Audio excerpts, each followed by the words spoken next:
And welcome in to In-Game Chat for Saturday, March 9th, 2024. Right? 9th? Yes. Yeah. Season 8, just making sure. Season 18, episode 9. Niner. I'm Scott. And I'm RJ. And welcome into the show, everybody. Thank you, Bama Brian, for reminding me to do the thingy with the clippy. I appreciate it. Thank you. I was just telling RJ earlier, before we were getting set up here, we skip a week and we come in and it's me.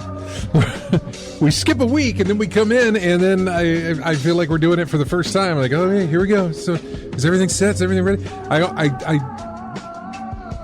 I do more overthinking of getting set up on shows after we take breaks. Yeah. Than shows that we do. I won't be near as whatever about it next week. Yeah. I'll feel like I'm just going through the motions doing the thing. Yeah, you overthink. I just forget stuff. That's all. That's all. Well, no, but overthinking causes me to forget them. Yeah. Well, because I will overthink on one aspect and think that that's the one I was thinking that I was forgetting, when it was actually 2 or 3 things that I was forgetting. Yeah. I don't know. It's a thing. It's a neurotic brain thing. So. Welcome into the show, everybody. And we'll do our thing. If you want to get in touch with us, yes, phone number 334-272-9228. If you want to go to our website, ingamechat.net, there's all links kind of in there to get in touch with us. Twitter, in-game chat. We don't really use it except to announce shows and not shows. What else? Facebook. There's that. We don't really use that except for posting the show. And then we post on Spotify. We're on Spotify podcast or whatever that is. So post it there. You can email us. We don't really use it except to talk to PRs and divs. Everyone at ingamechat.net. But you can use these things. I'm not saying they're off limits to you. I'm saying that you can use them to get in touch with us. Nobody does, but you can use them. What people do use, though, is Twitch, because we are streaming right now on twitch.tv. You can go there and talk to Bama Brian. You can talk to Lethal Migraine. You can talk to Drunk Degenerates. You can talk to AC Wraith. You can talk to me. You can talk to RJ. You can talk to ZVGN. I don't know who that is. You can talk to I Create and Destroy This World. What an interesting name. You can talk to Mark Zink, I think. Drapsnat, Donk7, 8HVDES. I don't know that one either. Brand new names. You can talk to all these people while we're on the show, and you can talk to us directly. Then there's the old Discord. And when you go into Discord, you can jump at the chat room and you can just type out what you want to say, or you can join us on the air. Strap on a headset and a microphone and pop in there and say hello, and we'll talk to you. Which we would love to do. So anyway, welcome into the show. Thanks for, I want to say letting us enjoy the week off last week. It was kind of spur of the moment. It was being thought about.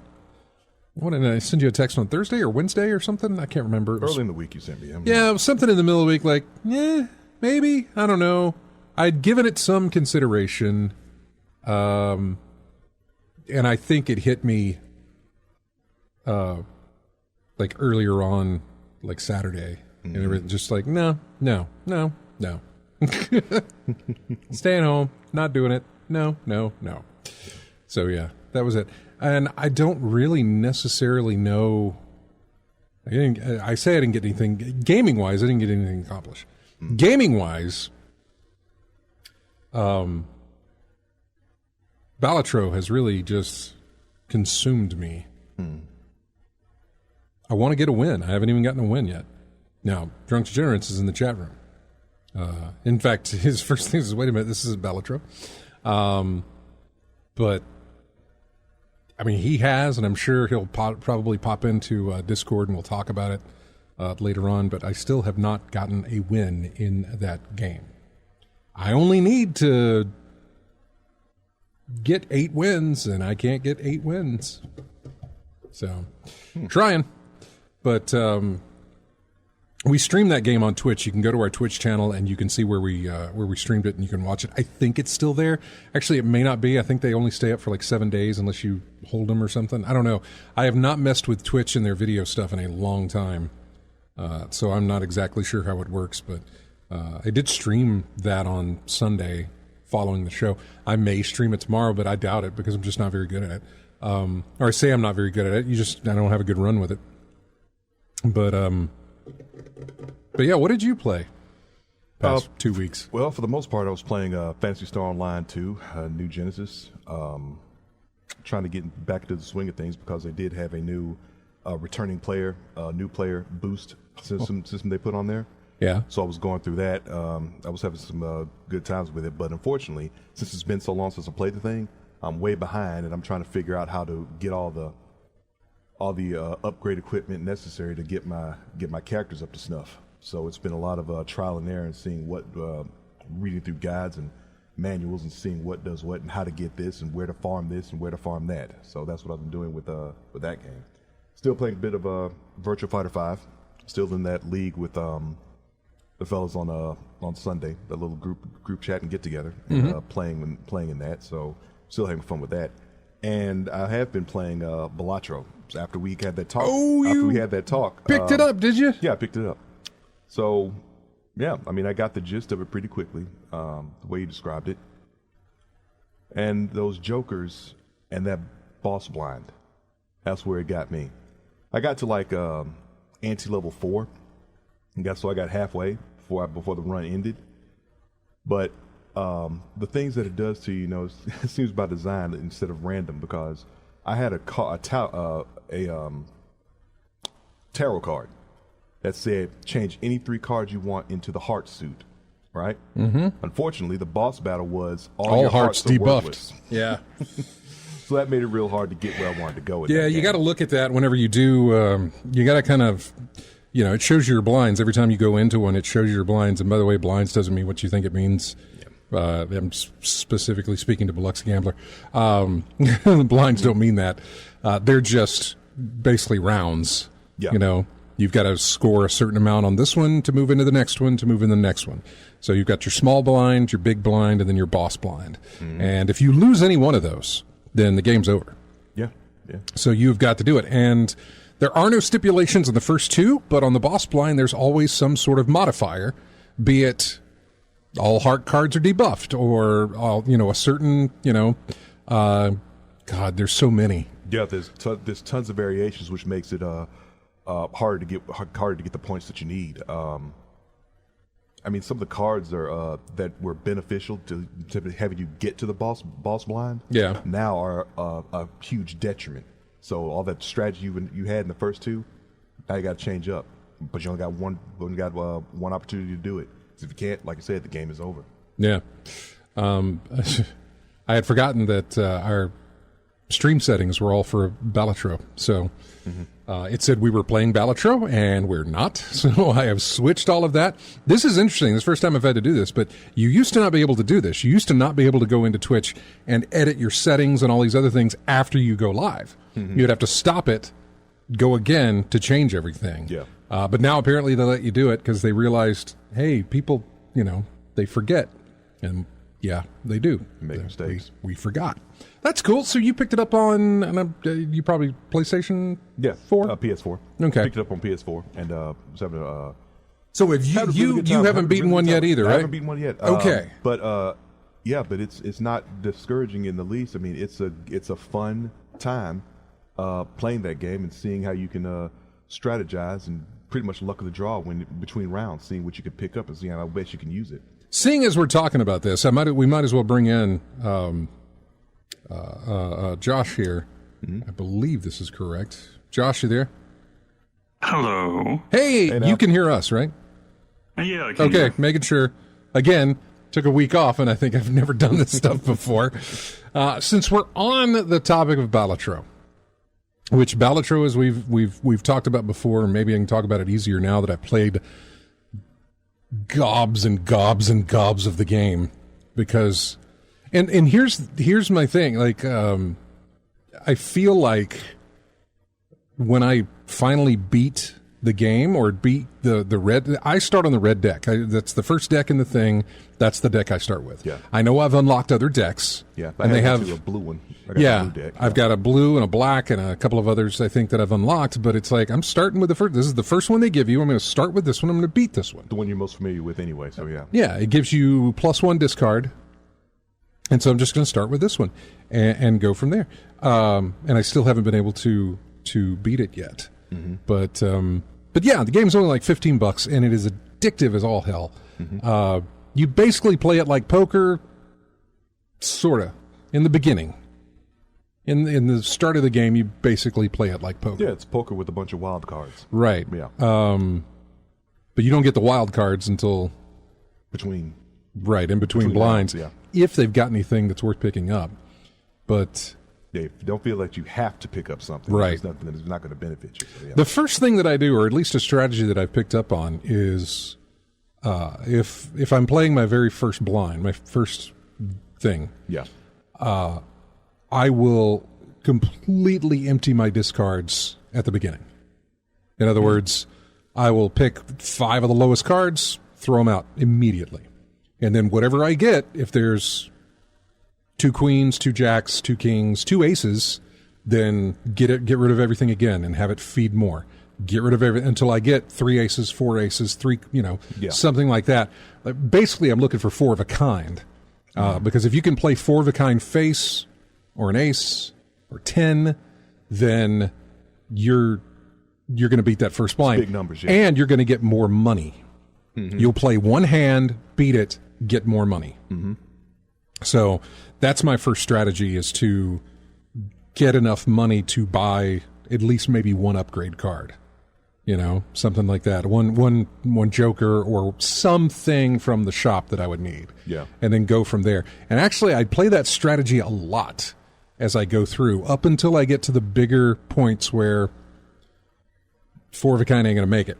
Like, fifth ante in that area. Yeah, probably. You're probably looking at fourth or fifth ante where it's like, all right, time to play strategically. Yeah. Although hopefully by that time I've built up, enough face cards type stuff and modifications. There's been some where I've had 10, 15 jacks in my hand because that's the one that just happened to have more jacks of anything else. Mm-hmm. And so then I just load them up. That way, the more I discard that doesn't have a jack, the more I realize I'm probably going to get one in one of these to get more and more and more, so I can do a 4 or a 5 of a kind. Mm-hmm. Something like that. So that's my strategy for it. But Josh, RJ and I have not beaten this game yet. You have done a lot. How? I've beat a couple of decks, yeah. Not all of them yet. Yeah, well, it feels like all of them. to people who haven't beat one. I don't know. Is it just the luck? Is it is there a strategy you have to it as you play it? How do you go about it? Luck certainly plays into it, for sure. Of course. Yeah. I think the first deck I beat the game with at all was the blue one. Okay. Because the blue one gives you an extra hand. Right. Yeah. Which means you get extra money. Ah, that's a good point. And that's usually a good one to start with. Either that one or perhaps the yellow one, because you just get $10 to start with. Right. and those are the, let's say, the easier ones out the gate. And at this point, I beat all of the base ones and 2 extra ones, I believe. Okay. At least the base difficulty, because you can add like 6 or 7 difficulties on top of that, different blinds or Wow. chips or whatever it's called. Yeah. I given the fact that we've not beaten this game yet, I don't think either of us want this thing to be more difficult just yet. Yeah, I haven't touched the highest stakes, I think they call them. I haven't touched them yet. Yeah. Yeah, well, I'll do it. Look, I mean, it's there for a reason, isn't it? I mean, I noticed the difficulty setting under the card selection, so I haven't unlocked it yet, but of course, I do intend to. I mean, like I said, this game is, like you said, addictive, but it's fun. It's very addictive. Very, very fun as well. So try and get a higher difficulty, seeing how well that turns out. It is. It's a lot of fun. And maybe I'll switch, but it's just every time it's there, it's just like, nah, go with this one. And then I'll, if I don't if it's not a great run there to begin with, I'll just completely start over, brand new. I got very close. I got to a final boss blind earlier this week. The modifier for this final boss blind was a large blind. So it was over like 150,000. Okay. Just to beat it, and I did not make it. Did not. Were you close? Like, I don't even remember, because it doesn't even matter. When you don't beat it, it's just, all right, start it again, Yeah.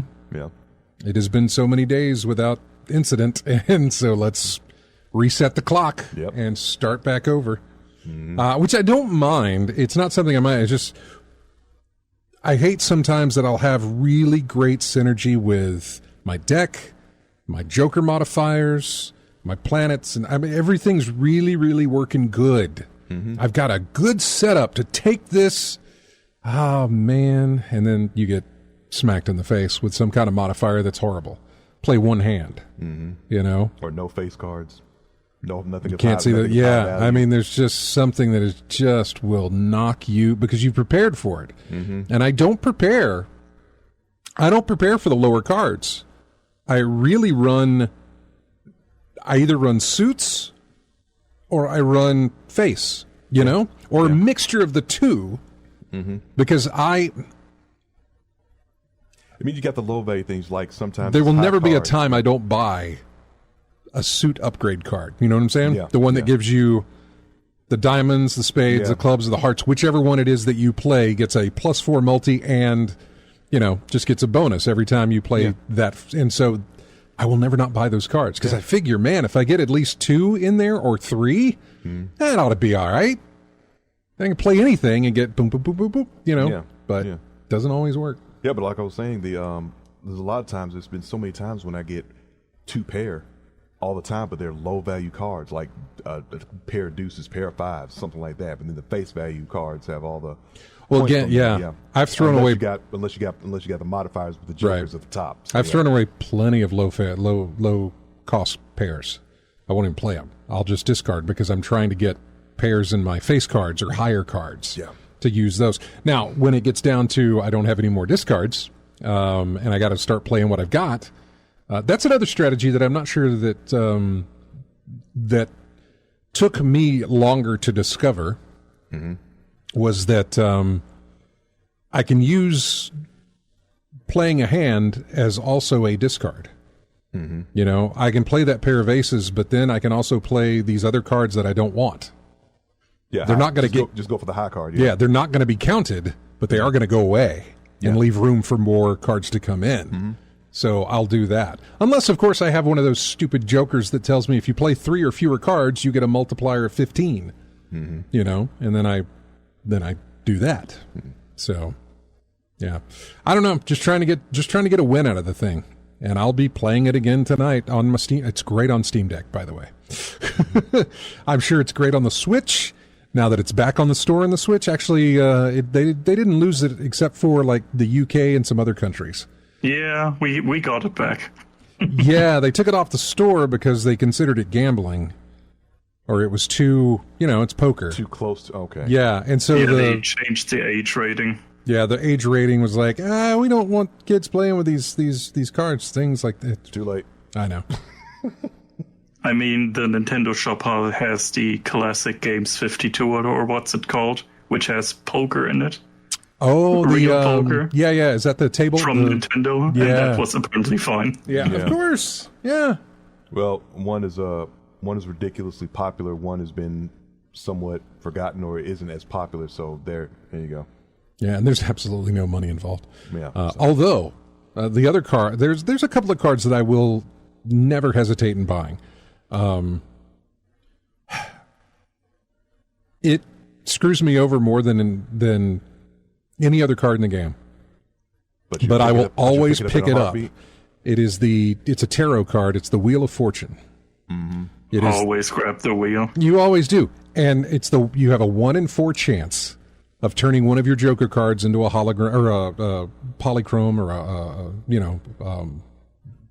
foil card, or one of those things. Card, 1 in 4 chance of it happening. Okay. I'll pick it every time, and 9 times out of 10, a big old nope. It won't work because it's a 1 in 4 chance. But I will do it every single time. The other one that I enjoy is the credit card that lets you go 20 in debt.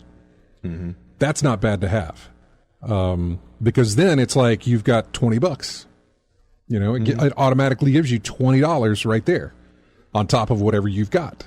Just put it on the card, yeah. Yeah, because you can go into debt, and the money's not, as far as I know, money outside of money being used to buy these bonus packs, booster packs, and upgrades and things like that, they don't care about your money. With the exception of, I guess, there is a boss blind that does take $1 away every card you play. There are also some jokers that scale with your money. That's true. There is that. There is that. Yeah, there's a boss blind that I have hit before. That literally says every hand counts. That says every card you play is $1 away from your bank. And so when you get down to having no money, you can't play any more cards. And then there's another fun boss blind that sets your money to 0 if you play a flush. I mean, if a flush is going to get me the win, then exactly. I don't care.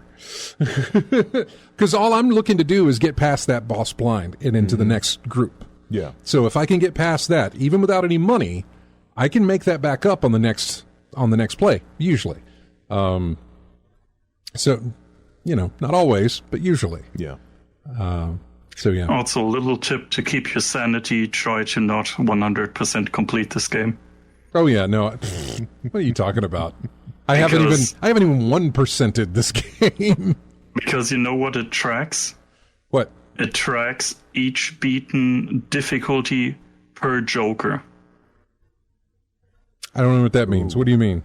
That means you have to beat each difficulty with every Joker at least once to 100% it. Oh my god! Yeah, that's going to be a minute. Isn't there like 80 some odd Joker? There's 100. How many? And they have to be in your deck when you beat run. You know how useless some of those are. You have to do what now when you have to what in your? You have to beat the 8 antis. Oh yeah, with those Jokers in your current possession. You can't discard or sell them earlier because they weren't useful anymore. You have to have them in your winning hand, basically. Ugh. Yeah, no, I'm not looking to do that. I don't think I've ever gotten rid of a Joker. I have. I have sold them off because there are some that start out really well, but they diminish every time you use them. There's one I think that gives you like 100 tokens, but after each round it loses 5. So every time some self-delete eventually as well. Some do that as well. And so I'll do that. I'll do the other thing, and in fact I did some of that this morning, where I skipped some blinds so that everything in the store would be free. And then I would just get the Jokers regardless of what they did, and I would use them and keep them in my hand because they were some way beneficial. But once it got to the point where I had no more space, then it was sell those off because I don't need them. Yeah, the limit is 5, right? Unless you get a negative. Yeah. Oh, okay. A negative, by the way, if you have a negative Joker, that basically acts as a -1 So you can have 6 or 7 or 8, depending on how many negative jokers you have. Oh, okay. If you got 4 negative jokers up there, you can put in 4 more jokers and have 8 total. Okay. Well, I don't know. The limit, I guess, would be. I don't know what the limit would be. Right? I think the negatives reduce your hand size. Not always. Okay. Not always. I didn't have many negatives yet so far, I have to say. You haven't had any negative jokers? I haven't used one. I have used 2 in one run so far. Oh, okay. There are some like spectral cards and some tarot cards or whatever that will say, turn this joker to blah blah blah, and but you'll sacrifice something to have it done. There's also a blind you can skip that will put a negative joker into the store on the next round. So there's that one too. And it does not, as far as I understand it, it doesn't diminish you don't diminish your hand on that, that I know of. There are, like I said, there are cards that have, hey, we'll do this at the expense of this, Yeah. and you lose a hand or something like that. I don't necessarily mind losing one card in the hand or something like that. I do, however, I don't like losing played hands and discards.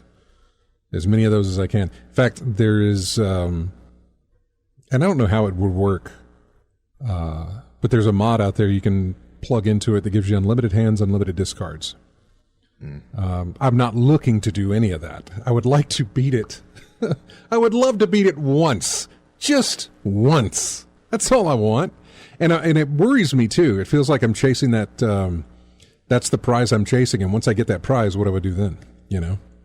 What happens when I do beat it? Am I going to have that draw to continue to go back into it, right? You change the decks and you step up the difficulty if need be. You can, yes. But I'm curious if that'll hold me enough, Like right now, it's like, I just want to beat this thing. And when I beat it, am I going to lose that urge? You know what I'm saying? I don't know how many dice I'm sitting with in Monopoly right now. It's over 200,000. And I'm still playing it, but it more and more and more, it looks like I'm good. I don't need to, I chase the dice dream, I guess. Yeah. And once I caught it, I'm like, well, what do I do now? Other than continue to do this over and over and over again. If that isn't gaming, what is? Yeah. To continue to do this over and over. Look, I just say, as long as you're still having fun with it, keep playing it. Yeah. That's all I can say. Well, yeah, of course. Of course. And I mean, Josh, you've beaten it ever many times, but you still come back to it, right? Oh, yeah. I'm still looking to beat at least each deck once. So how many decks total in this game? Not sure. I'll have to check real quick. Okay, we know there's like red, blue, black, yellow, and so at least 4 or 5 decks. Yeah, I could probably look that up real quick, although I think he's probably checking himself because he's probably just sitting right there. Yeah, different color decks that give you different advantages or maybe disadvantages. I'm not sure. I've only got 2. While you're looking that up, 16 decks, I believe. 16? 16. Okay. Goodness. How many difficulties? There are like 5 base decks. And I've beat all of those plus 3 additional ones.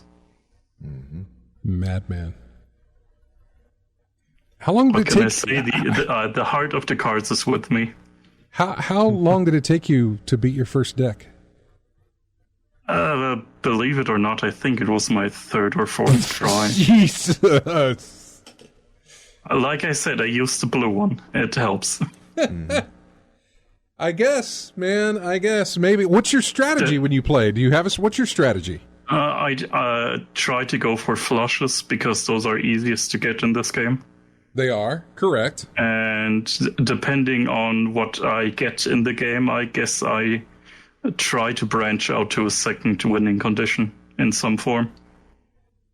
Now, had you bought Go ahead. So it's like a combination of flushes and having 26 aces in my deck or something like that. Right, yeah. That's always great. I love the ones that tell you that, we'll turn this card into that card type of thing. Or we'll make 3 of this suit or something like that. I'm always good. I'm always taking those as well. Yeah, multipliers and face cards, man. Yeah. Yeah, the more of a certain suit. Also, there's the Joker that combines spades and clubs to one suit, as well as diamonds and hearts. Yeah. So you just have basically 2 suits in your deck that makes flushes a lot easier to get. Yep. I think I've unlocked that one. I haven't seen it pop up. What is this? How does, I'm talking to the developer. How do the seed codes work? What do those do? You basically can type it in when you start a run to copy what another player had for their run. So you get the same random number generation, the same things in the shop and in the card packs. Oh, okay. Okay. So you can basically, if I give you one of my seeds, you could try to copy or improve my run. Right. I see what you're saying. Okay. I wasn't sure. I've used one of them once, but I didn't really know wasn't paying attention to what it did, or how it worked or anything like that. Now, when you watched me stream it, ever how long ago it was that your first time seeing it, or was that your first time seeing it being played, or was that it, or what was it? I've seen people play it a little bit before that. Okay. Was just curious. I think it released a week before you streamed it. It hasn't been out that long yet. Well, it was in the Steam Next Fest demo, which is where I picked it up and started playing. Yeah, I haven't seen it by then yet. Yeah. I think the earliest I saw it like 2 or 3 days after official release. Right. It came out on a Tuesday or Thursday, something like that. And I bought it that Saturday. And then we looked at it on the show, and I was like, there was like 20% off, and it wasn't there anymore. And then I played it, and then because you played it that night, I was playing it on the stream, I got done with it on the stream, and then you had started playing it, Josh, and were sending me little things like, yep, still playing it, and it was already like 6 hours ahead of where you were, or where you were at. And I think it was like 7 o'clock, 9 o'clock here, our time. It's hard to put down. Yeah, you were still going. Likely already having beat your first deck from playing it. Gotta chase that dragon. I know. That's what I feel like I'm doing. And then when I catch him after, beating a deck, am I going to want to go back to more? I'm concerned about that. But even if I don't, it was $13-14 well spent, because I've put so much time into it. Recently, what else did I play? Not much else, honestly. Balatro has really been the driving force. That, Marvel Snap, that sort of thing. But today, I played Dave the Diver. Started some of that. And I installed Talos Principle 2. I have not played it, but I installed it. So I may give that a go tomorrow. Although, Josh, if you're around and you want to do some Baldur's Gate runs, I'd be down for that as well in the morning. Sure. Or Helldivers 2 whenever you get around to grabbing that as well. Whenever I get around to buying Helldivers 2, exactly. Yeah, I know. What else have you been playing, Josh, since we got you on the Discord here? What's been in your gaming library? Pretty much just Helldivers 2, Balatro, and Baldur's Gate 3. Okay. Yeah.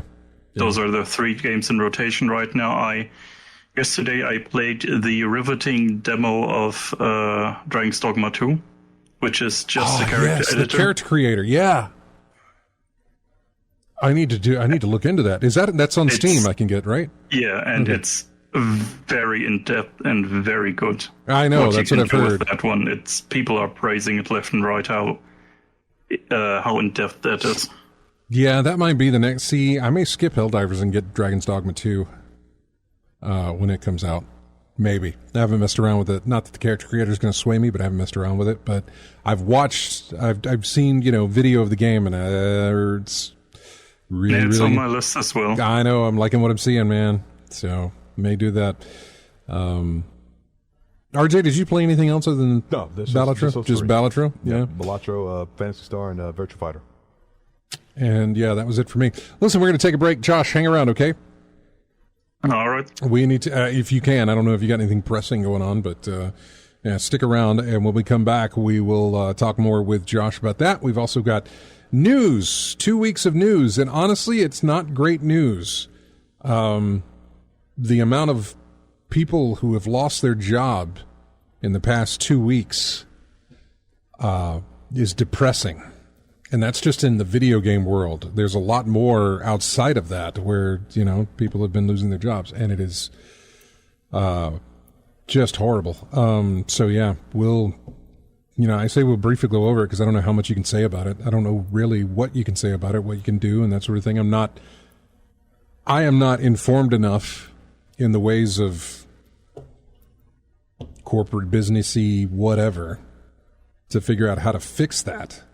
I can't tell you how to fix laying off 900 people. I guess it was 900. Was it 600 or 900? Sony laid off. It was a lot. And yeah, no, it was 900 people that PlayStation laid off. Just ungodly. We'll be back with more of in-game chat here in just a moment. Music here from a game called Ultros. The Matriarch is the name of this title. We will be back with more of in-game chat right after this.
And welcome back into in-game chat. This is music from Skull and Bones.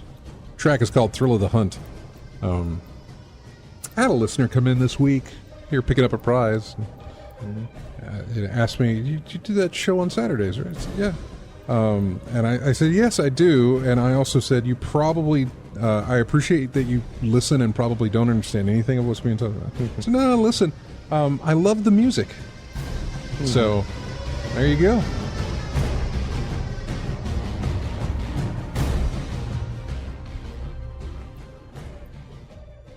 Anyway, welcome back to the show. Skull and Bones released to, I don't know, minimal fanfare. Something that we'd been waiting on for God knows how many years. Yeah, a lot like Suicide Squad. And got minimal fanfare for it. It just wasn't good, according to most. And I think it was what Ubisoft called it, a quadruple A game. They said it's so big. Oh yeah. It's such a big game, such a big release that it's the first quadruple A game. Just made it up. Yeah. Just made it up.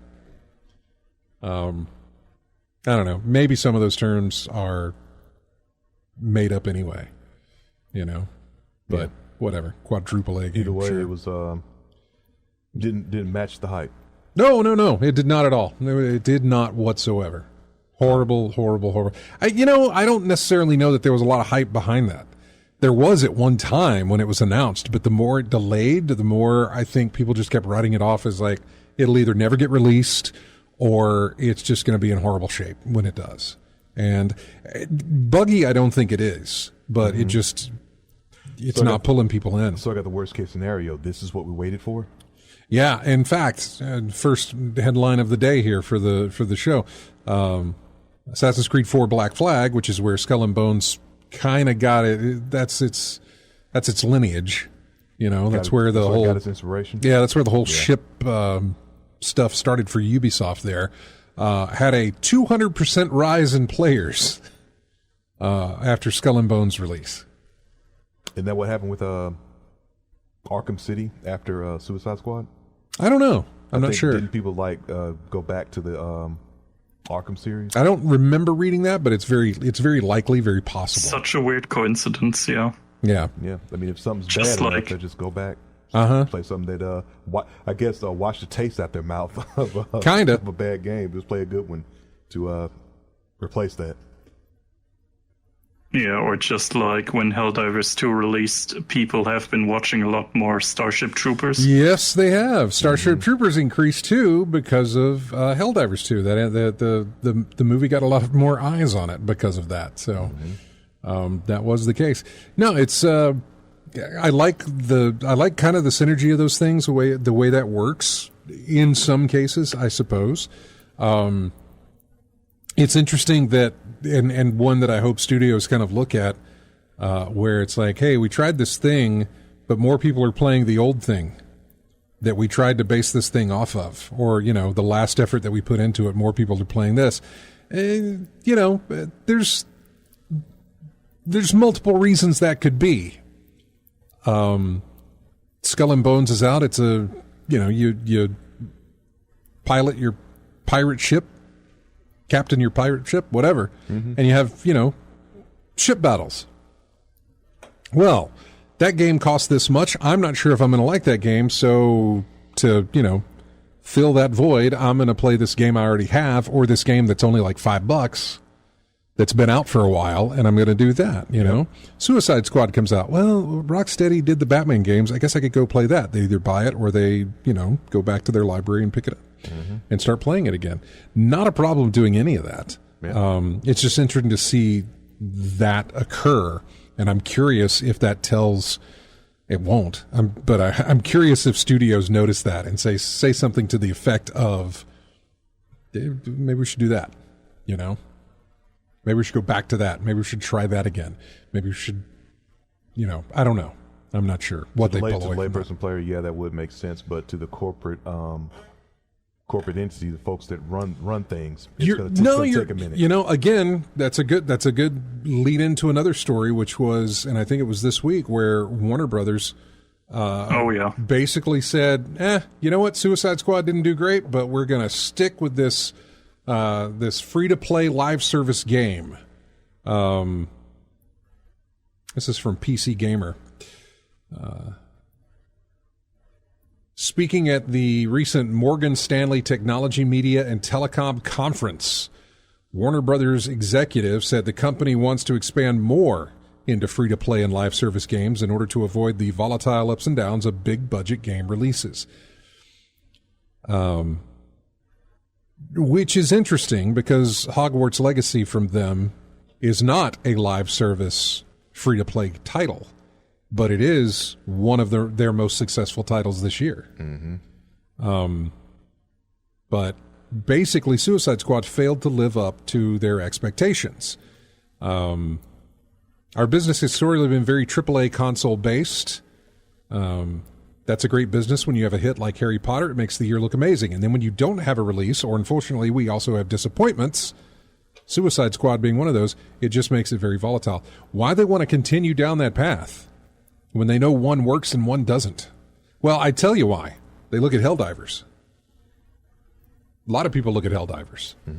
And that's fine to look at Helldivers and say, we need to do that. Well, then do that.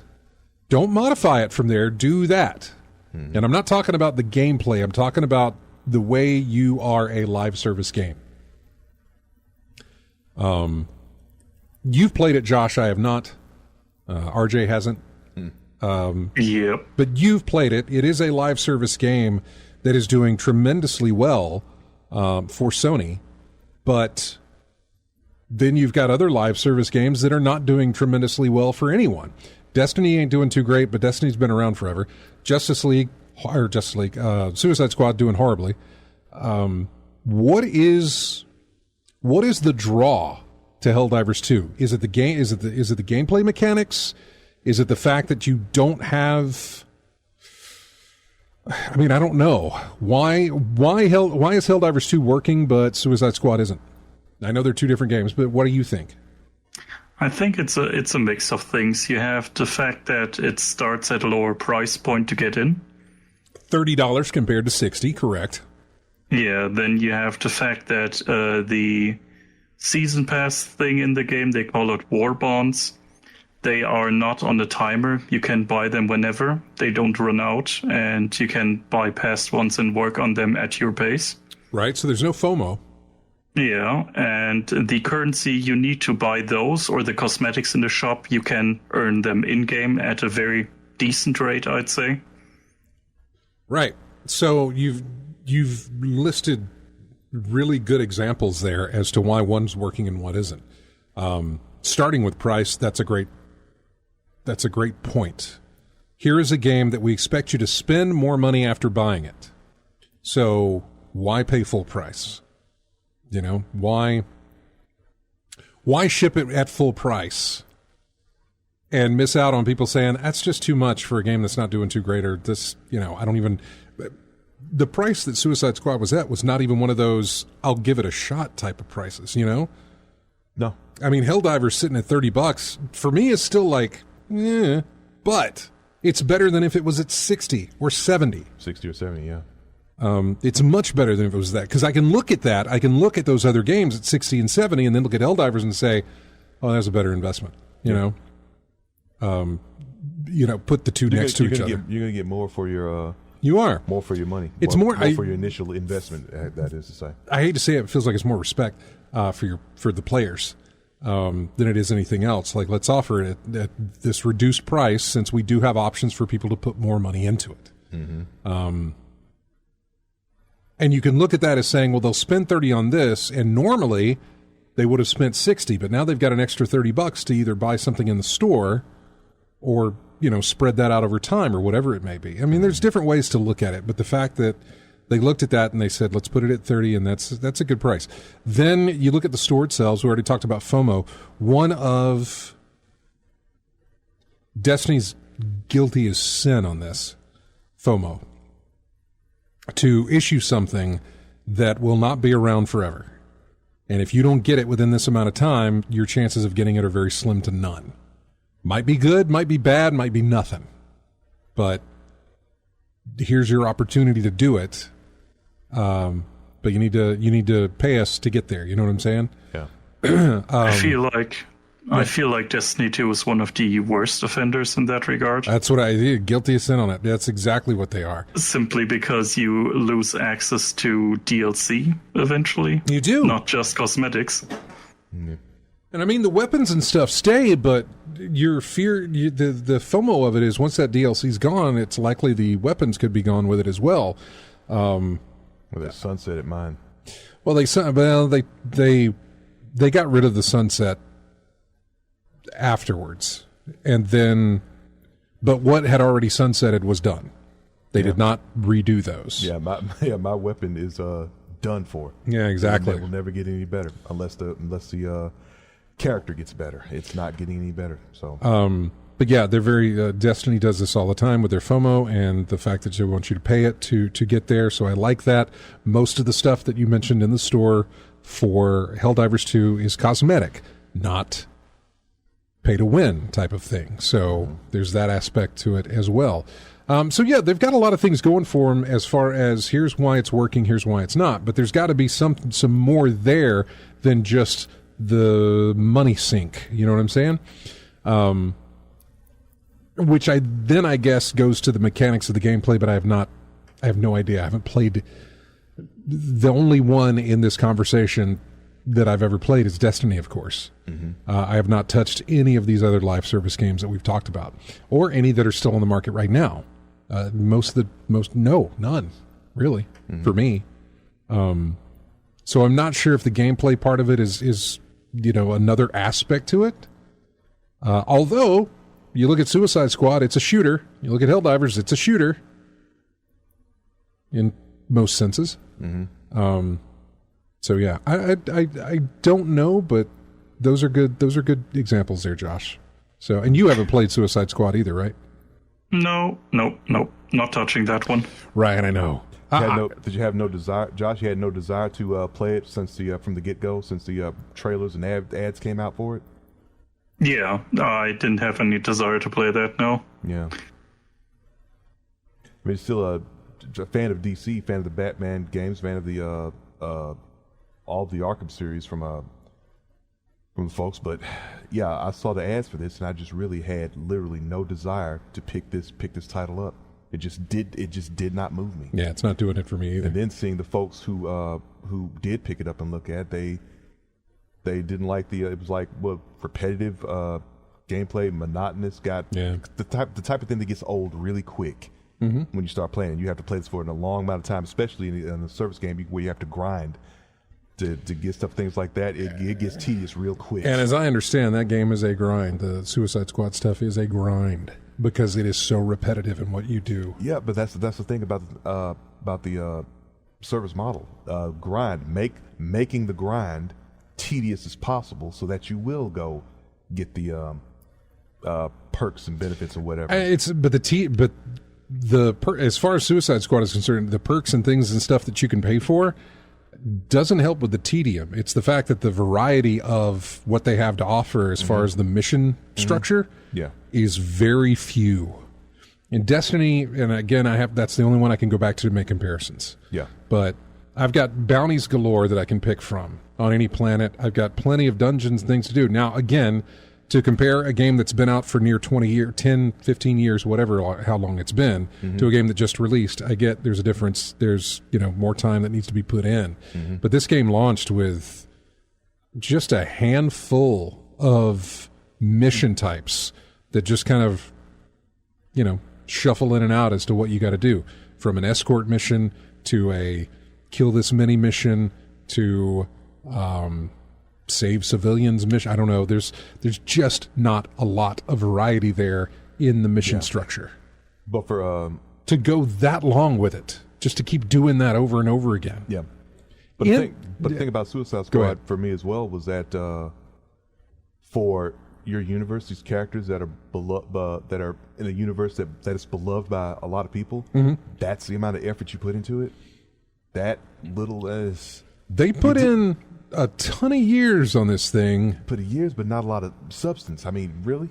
I haven't played it to tell you all the little things that are in there, but I don't think.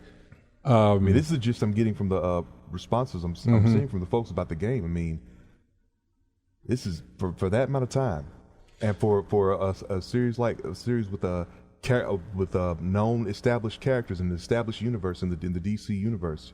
This ain't gonna cut it, and you put it out like this. That's unacceptable. That's just unacceptable. Yeah, I don't know exactly everybody that shows up in the game. Not that it would matter, because they seem to really stick more to.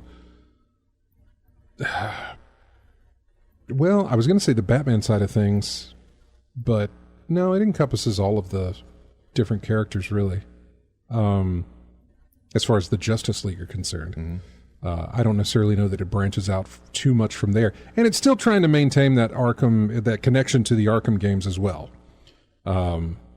Not exactly sure how. I don't know if it explains it in the story how we go from Arkham Knight to this. The ending of Arkham Knight. I don't know if there's an explanation in there or not.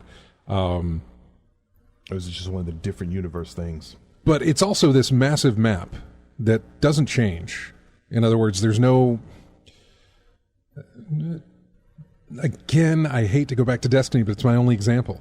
Yeah, the different locations that you can go to in Destiny. It's all you can go to all these different places.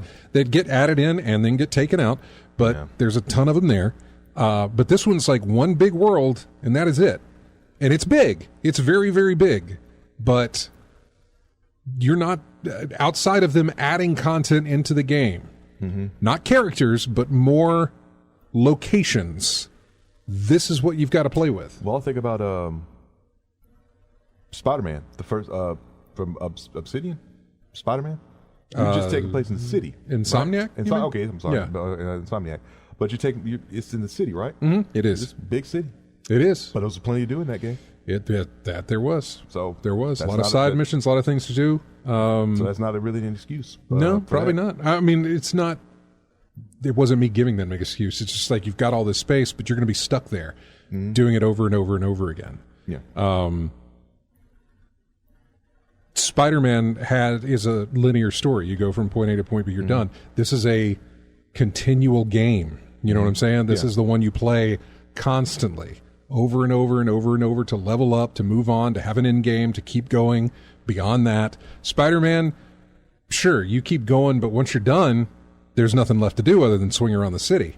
Even once you 100% the thing, there's nothing left to do other than maybe try and beat your times or your scores if you want to try that. So, anyway, we're way behind on the clock here. We got to take a break. Hang on, Josh. We'll come back with more of In-Game Chat right after this. We have got music here from Mario vs. Donkey Kong that just released on the Switch last month, actually. This is called Mario Toy Company is the name of this track. We'll be back right after this.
Welcome back into In-Game Chat with music here from a game called Played Up.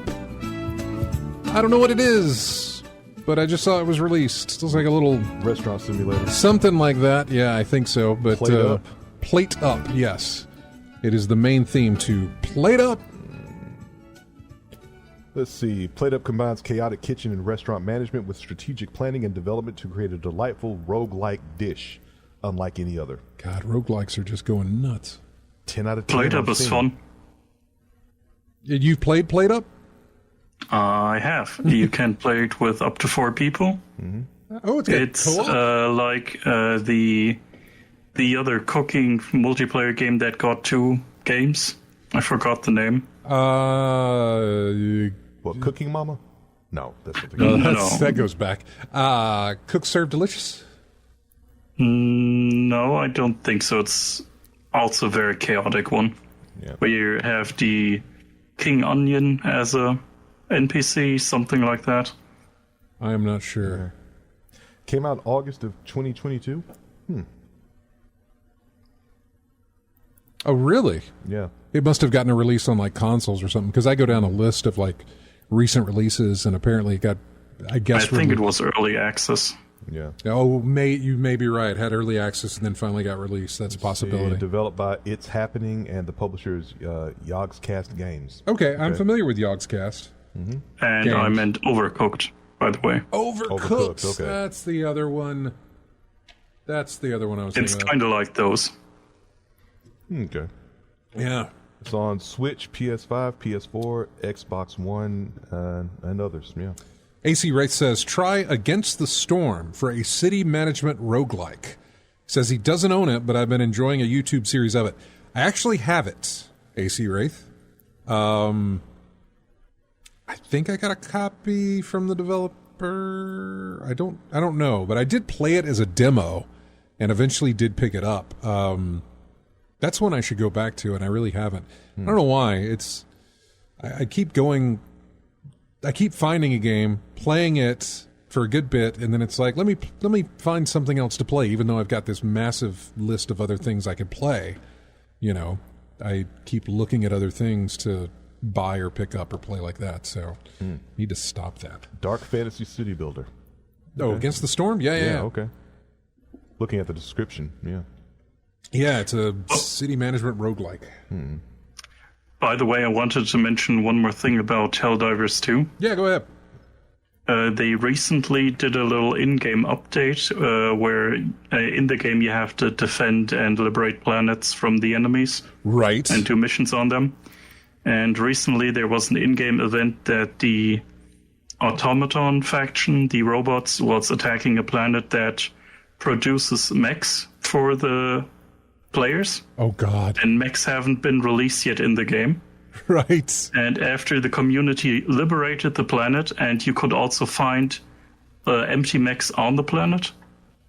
So that was a first tease. And once the community completely liberated the planet, everyone had access to buying those as a stratagem to use for further missions. Right. From here on out. So mechs are now in the game, right? Yeah, that's a fun little in-game way to add stuff. Right, yeah. No, they storified the content, basically. Which is not a bad thing to do. And especially not a bad thing to do in the way that they were doing it.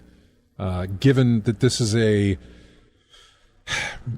game that is continually ongoing. There's the continual battle of you trying to liberate all these planets that are constantly being taken over by the bugs, the robots, everything else. And so every time you log in, you get, a rep report of like, well, we liberated this planet, but they took over this one, and so the line shifts a little bit in, towards the humans and then towards the robots type of thing. It's just a constant back and forth. But that's wonderful that they storified the content they were adding into the game by saying mechs are produced from this planet, but not unless you liberate it, because they won't produce them when the robots have taken over. So that's an interesting. I like that. I like that aspect. I will eventually get to Helldivers. I really will, and I might get to it. I might have gotten to it quicker if there was FOMO, or I may have stayed away. I'm not sure. But the fact that, like you said, that stuff's going to be there regardless of when I jump in. It'll always be there for me. I like that idea. It doesn't put pressure on me to get in there now and get it done. Exactly. What does put some pressure on me to get in there and get it done is we've often referred to it as the zeitgeist. It is the thing to play before the next thing to play comes around and your community starts to dwindle,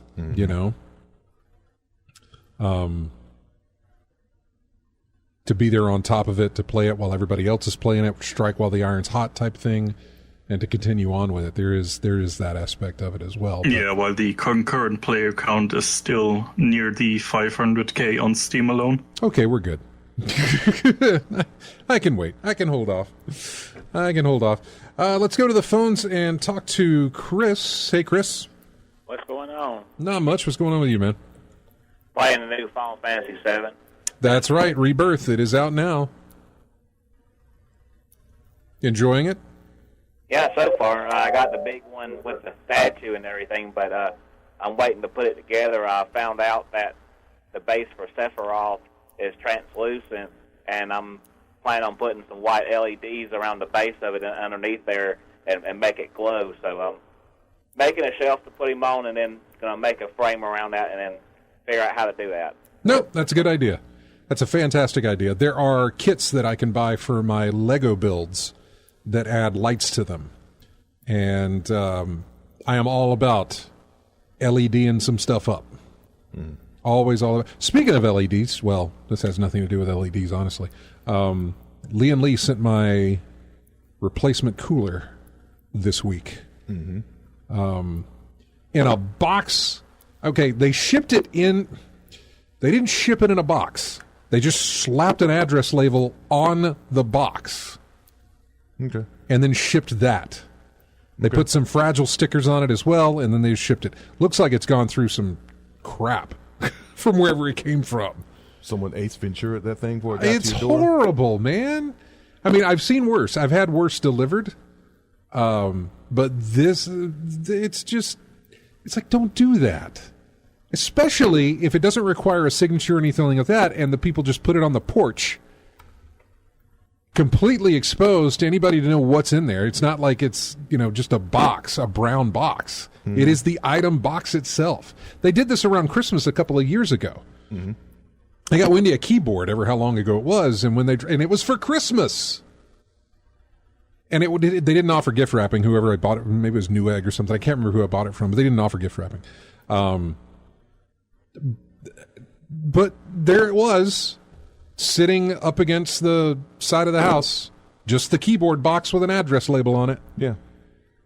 For anybody to just walk by and pick up if they'd like. Well, let's be honest. In this day and age, it doesn't have to be wrapped up in a concealed box. They'll snatch and grab it. I get it. I understand. But when you already know what's in there, that makes your decision easier. Yeah, especially if you're looking into that kind of stuff and say, "Oh, I could flip that real quick." I know. But yeah, go for the LED thing. I think that's great. So you've been playing Rebirth, I assume. How far into it are you? How many hours? Not very far. Maybe 10 or 11 hours or so. I just got to this little second area that I can explore and start doing quests in, but I've been just taking it easy and doing the side quests, having fun. Yeah, no, that's good. I know you're a big Final Fantasy fan, so I'm glad it's out there. I know there's a lot of Final Fantasy fans who are looking at this, and I know there was a big stink over one of the developers or I don't know if it was Squeenix president or somebody who's like, nah, you don't have to play Remake in order to enjoy Rebirth, and there were so many articles that were like, don't listen to this man. No, you don't have to play the original Final Fantasy VII to enjoy any of this, but you definitely need to play Remake if you plan on playing Rebirth. Would that be correct, Chris? Somewhat, as long as you know what the storyline is and the main events and some sub-events that happen, you could just watch some gameplay video and watch, and get a very good coverage or like the cliff notes of what happened. Yeah. Because the first part of the remake was just getting out of the main city, like in the original game. Once you get out of the big city, and then that's where everything opens up and where everything really takes off. Yeah, I was about to say that hit a YouTube video, you'll be caught up on it quick. You will, yeah. That's a good way to utilize. And I've done it before, and I did that again. This why it's been so long since I beat it, or I think I was close to beating the original remake, the first remake, and I was like, I can't remember what was going on and stuff. So I just watched some YouTube video to catch up and see what the last boss fight was, and just catch up and then get a reminder and then jump into this one. Yeah. So I need. That's the way to go with a lot of story based games. Whether or not you're on the fence of picking it up, day one release, there's going to be a playthrough of it. I've done that. I've done that myself on a lot of things where I'm just going to watch this to catch up before I play this with a few things. Mm-hmm. I've done that with film, with movies, and kind of get a refresher before I go into watching whatever it is that I go in to watch. But yeah, I kind of do that too, and it's not a bad thing. Sometimes I regret it. Sometimes I feel like I want the experience. I should play. Well, again, go back to what I've done with Wendy, which was, what was it, Last of Us 2 type of thing. Went back, watched Last of Us 1 playthrough. Played Last of Us 2, though I did very bad with it. God of War. I went back and I played God of War 2019 to go into Ragnarok. That was worth it. Mm-hmm. Would I do a replay of Spider-Man to play Spider-Man 2? No. But God of War into God of War Ragnarok was absolutely worth it. Just because everything was still so fresh in my head. And I mean everything, every little thing was so fresh in my head. Not to mention the mechanics of my gameplay. that to kind of get me there. My muscle. Why am I holding this thing? My muscle memory to get that back in and to go with it was a good thing. And I've done that with. I played Uncharted 1, 2, and 3, and then 4. Lost Legacy. I've done these sort of things to go back through and play these to lead up to new game releases type things. So sometimes it's good to do, and sometimes it's like, nah, it's not really worth your time to play it. You may want to get a refresher, but hit the high points and then move on. Final Fantasy might be something like that, because that is quite an effort, is from what I understand, Chris. A time sink if you want to go through the first. Kingdom Hearts would be another one. Anything Square Enix is something you're going to want to maybe not play through again, but just get a brief refresher before you jump into something new. And I did that same thing. I was playing the Pixel remasters of the first 6 of the Final Fantasy games that been out on all the different consoles and systems. I was playing it on the Switch, but I had never played through the second one, and I went through it and finally beat it just before 7 Rebirth came out. Yeah. And I hadn't played 3, so I just watched a little gameplay, video that covered the whole storyline of what happened in 3, and I said, yep, that's good enough for me. Yeah. Josh, have you ever done that? Have you ever gone back and replayed something in anticipation of a sequel, or have you stuck to videos to get the highlights, or what? He must be muted. Or not in the room. Okay, never mind. he's still in Discord, but he's not there. There he is. There he is. Yeah, I'm trying to think of some others that I've done that on. And I can't remember what it was. But there have been a few where it's like, here's everything that's happened so far. I'd probably do that with Alan Wake. I do have the sequel.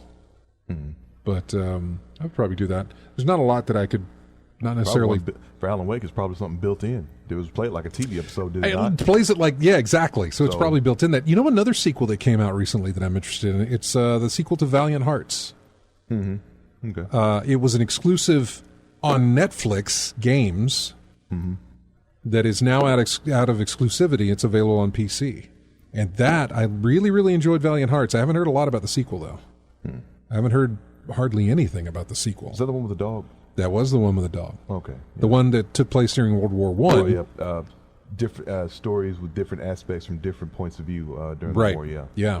A soldier, the dog, a nurse, a nurse, and there you go. Someone else. I forget. There was a soldier, there was a soldier, the father of the nurse, who met the soldier. The nurse met the soldier. So you play all these different characters, but they all connect. Yeah. There is the father, who has a daughter who is the nurse. You play as the father, then you play as the nurse. The nurse meets the soldier that you play as well. Then there is the bombardier, I guess, or whatever that guy was. He's American over there. And you play as him, and then the dog as well. And I think they all connected in some way or another. But I don't know. I'm curious on that sequel part. We got to take a break here. Chris, we got to run, but thank you so much for calling in, man. Yeah, the only other thing I wanted to mention, I did find a supplier for some the drive belts for that old VCR, so I was able to find all 6 that the machine had in there. Oh, my God. I mean, they're like $5 a piece, but, it was worth it. But is it working? There's nothing.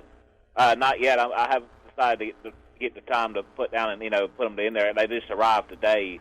But so far, if it's only mechanical issues, then, the belts should, or I probably only need to replace one belt and then, clean up and free up some of the other moving parts that are gunked up from all these years of it sitting.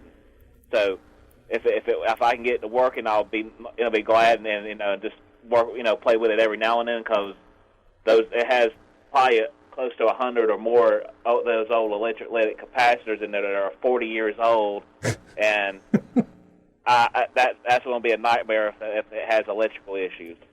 I love looking at the pictures you posted in our Discord of the way. In fact, here, I'll put this.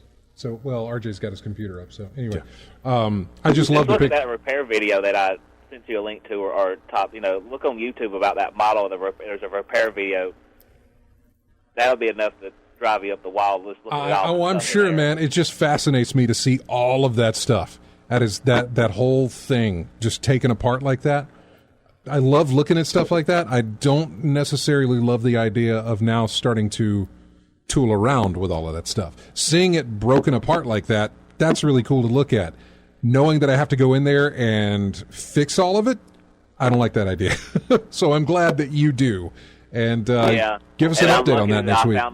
I'm glad I found that repair video with the same model and same issues that mine has. So I'm crossing my fingers, and y'all have a good one then. Take care, buddy. All right, take care now. All right, we'll be back with more of In-Game Chat music here from the remaster of Tomb Raider 1, 2, and 3. We're going to go for Tomb Raider 3 on this one and use the theme from that one to play here. We'll be back with more of In-Game Chat right after this.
And welcome back to In-Game Chat. This is music from a game called A Little to the Left. Radial Dance Party is the name of this track, which is an interesting name to the track. Oh, Road 96 Mile Zero is $3.88 on Humble for Steam. But we hate Mile Zero, right? Yeah, Road 96 is the good one. Mile Zero is the one that goes off script. Say we hate it. We don't like it. Yeah. Way off script. Yeah, we don't like Mile Zero. Mile Zero, not good. Oh, it's a puzzle game. A Little to the Left. Yeah, it is. Cozy little puzzle game that has you sort, stack, and organize household items into pleasing arrangements while you keep an eye out for a mischievous cat with an inclination for chaos. That's what cats do. Yeah, they do. But what's the most famous? What's the things cats are known for? Knocking stuff off the shelf. Put something fragile on top shelf. See what happens to it in about a week. Bama Brian just posted pictures in the chat channel. Apparently, we need a chat. Nabokov's not in there, but if he is, we need a chat channel that is crafts. Because arts and crafts. This thing is picked up where Chris has been posting all of his videos, or not videos, but all of his pictors of, all the things that he's working on, and then the VCR. And then Bama Brian posts a 3D. He's doing some 3D printing of the Orville model that he is working on. I'm not familiar with the ship there, Bama Brian, but it looks fantastic. I am a fan of ships, spaceships, pirate ships. I like ships. I also apparently like saying ships. But that's a cool looking ship. That's a really cool looking ship, actually. That's really neat. Looking very good there. Yeah, right? I always wanted a model of the Normandy. I know they have some, but I wish Lego would do of course they're not, because Mass Effect is not in the minds of people at the moment, but I would love a Normandy ship. It's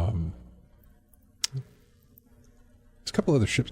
I wish I could get some of my Destiny ships. Not now. I don't care anymore now. I look around the room and I look at the in my room and I see all the Destiny stuff I have, and I'm just like, what a waste. Just what a waste. What else do we have? What is this? Drug Degenerates Now. Post something I worked on recently, a birthday gift. What is that? Oh, is that a miniature? Yep. in a glass case? Yes, very fancy. Look at that. I'm sorry, I've got to zoom in. Because, again, if you heard the word I mentioned earlier, miniature. Yeah, it's an image gallery, Imgur gallery. There's a couple of pictures in there. Look at that. That is nice. Oh, man. So this is one that you painted? Yeah, exactly. That was a birthday gift for a friend. Jesus. My God, man. I'm getting better at it. You're getting better at it? I don't see flaws here, sir. Oh, I'm far from exceptional. I've seen way better. You have. I'm just talking about what I see here, and the size of that, and how you must have meticulously painted all those little details and things like that. It's really, really cool, man. Well, it's the first time I've used an airbrush on minis as well. Whoa. I got one for Now my you're getting birthday into last year. Yeah, now you're getting into airbrushing. That's great. Good job. Now, we're talking about this, and if you want to see those, you'd have to go to our Discord channel to look at those. And you can do that by going to our website, ingamechat.net, scrolling all the way to the bottom, and then clicking on our Discord link, and it'll get you in there. If you go into the on-air chat channel, you will see all this stuff that we've been talking about.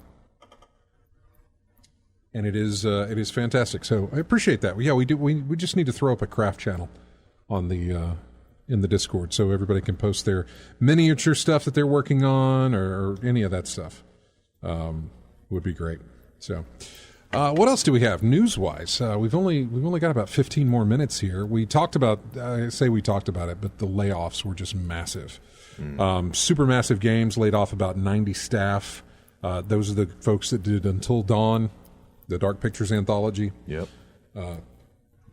Then what else do we have? PlayStation closed London studio and canceled a lot of games after laying off 900 people.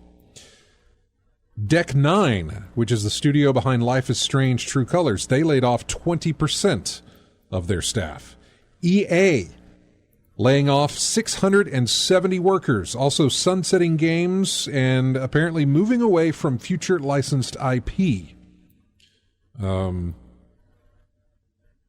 So, yeah, and there may be some more in here that I don't have because it's just kind of scattered around, but there was a lot. There was a lot of people who lost their jobs from January 1 to now. A lot of people, video game wise, who have lost their jobs, and the axes are going to continue to swing. Yeah, I was about to ask. You see any signs of stopping? No, I don't. Oh, by the way, since we spoke of Warner Brothers earlier, yeah. Apparently they are taking down Adult Swim games from Steam bit by bit. So if you are interested in those, buy them before they're no longer available. Yeah, they're taking those down. They closed down Rooster Teeth as well. Yeah. So they dropped those off. And, on the other side of that, Activision, or some workers at Activision, 800 Activision QA workers unionized. Yesterday, I think, or something like that. The union covers approximately 600 Activision Central QA workers across 3 locations: Austin, Minnesota, Eden Prairie, Minnesota, and El Segundo, California. This makes the union, called Activision Quality Assurance United, the largest group of unionized video game workers in the United States. So it's their QA workers, though. And I'm wondering, I have no idea about QA. I've never worked in QA. I've heard of people, basically they start in QA and they move up from there. Testers, right? Yeah. Just testers. Yeah, just testers. As far as I can say, I don't necessarily want to dilute it down to something like that if there's way more to it. I don't know. The last time I thought about QA and testers, it was it a paid? I don't know. Was it a paid or voluntary thing, or just? It's paid. Okay, it was paid. It ain't much, but it's paid. Because I was thinking, wasn't there a time when it was just voluntary? We'd like you to try this out? I don't know. Possibly, maybe, but I know, Daniel, who was on the show. Yeah. he went to Bungie. You know, once he went to Bungie and started working for them as a QA tester. Yeah. And then he moved up from there. Okay, so I was thinking it was tester QA. The official QA was like a casual job at first, then the official entry level position. Right. Then you just went from there. A lot of people who get into a lot of people who get into the game industry start as a QA, unless of course you've got the develop. I mean, there was one guy who made Balatro. Yeah. There was only one dude who made that, and because he had the ability, and Vampire Survivors is another one where it's just like one guy knows how to code, did this, borrowed assets, did whatever, did his stuff, and then released the game, and the rest is history. Made something amazing. You know, so there's that as well. But usually, if you want to get into a studio, then you go work for them as a tester, and then you move up from there. You try to anyway, but. Yeah, just a bunch of people losing their jobs, and like I said, very horrible. Speaking of Balatro, it sold 500,000 copies in its first 10 days. I thought I had another little tidbit. Yeah, it got about $1 million in 8 hours. 1 million in 8 hours. It grossed $1 million in 8 hours. That is one dude who built that game. Seems like roguelike is where you really need to. That's where I wish the studios would put their monies into, not this free-to-play live service game stuff. Yeah. Go into taking the roguelike formula and putting that into other games, like the City Builder that AC Wraith was talking about, like poker for whatever reason. There's that. So yeah, I think we tried to analyze before the ingredients of a hit. Like, what is it that makes like little things like you don't think would hit this hard, like Balatro. And that's the thing. I don't think that they know that either when they're doing it. I think they have an idea for a game and they enjoy it, but I don't think they realize that. Oh, it's there are games, and I say games that are made by committee type of thing, but that's not really what I'm talking about. But there are games that are made in a specific mindset of how do we pull people in. How do we Skinner box this thing? Let's look at how other games pull people in and keep people there, and let's try and take that formula and modify it and put it into what we're making. And there is a formula for it. Yeah. There is that, like, Call of Duty, when they added the multiplayer and the ranking system and stuff, that was it. It's like, let's drip feed them a little bit so that when they play a little bit, they unlock some stuff. And then let's keep that momentum going. But the further they get, the less they unlock, and they will keep chasing that. Because they're still chasing whatever that feeling was from earlier on, where it was like, "Ooh, this is amazing." The only thing I'm chasing in Balatro is a win. I would like to pull that off, but it just hasn't. I would love to beat the endless mode. I can't even play the endless mode. I can't play anything but the decks that I've unlocked so far because I can't beat them. Can you speed run that game? Speed run Balatro? Yeah, I'm sure. Quickest to get the anti-8.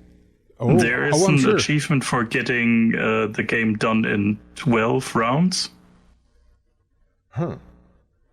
And usually you can play up to 3 per ante, so that's quite fast.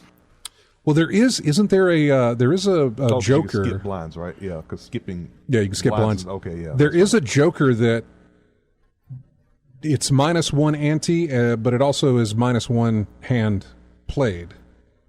I'm not. But that's an extra ante to beat the game.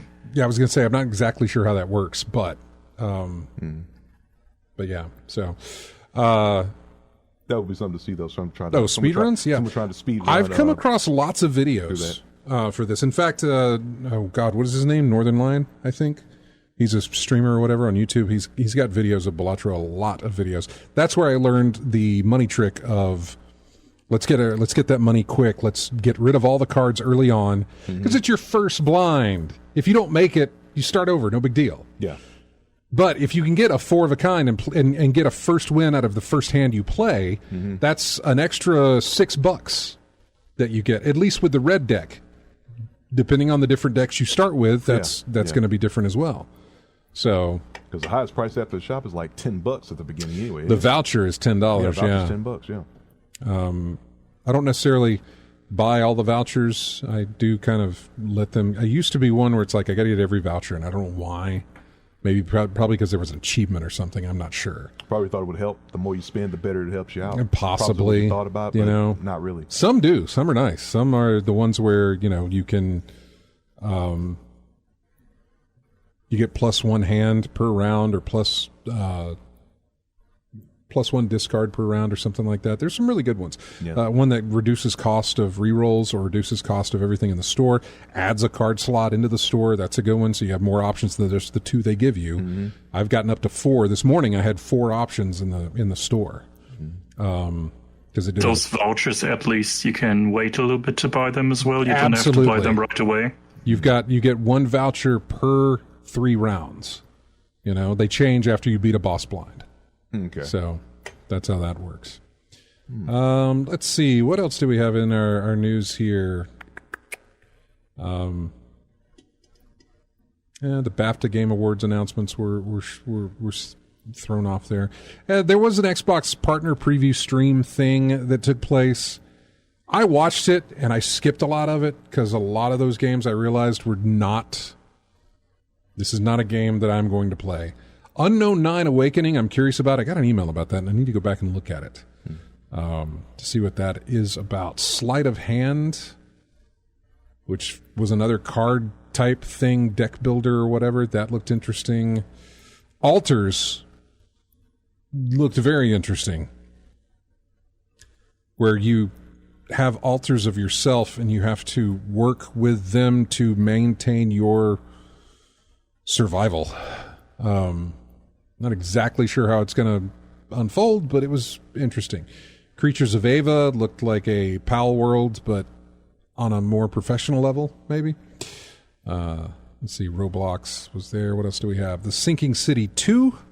Didn't realize Sinking City did so well in order for it to get a sequel, but good job for them. Final Fantasy 14 Online they talked about. Stalker Trilogy. What else did they have?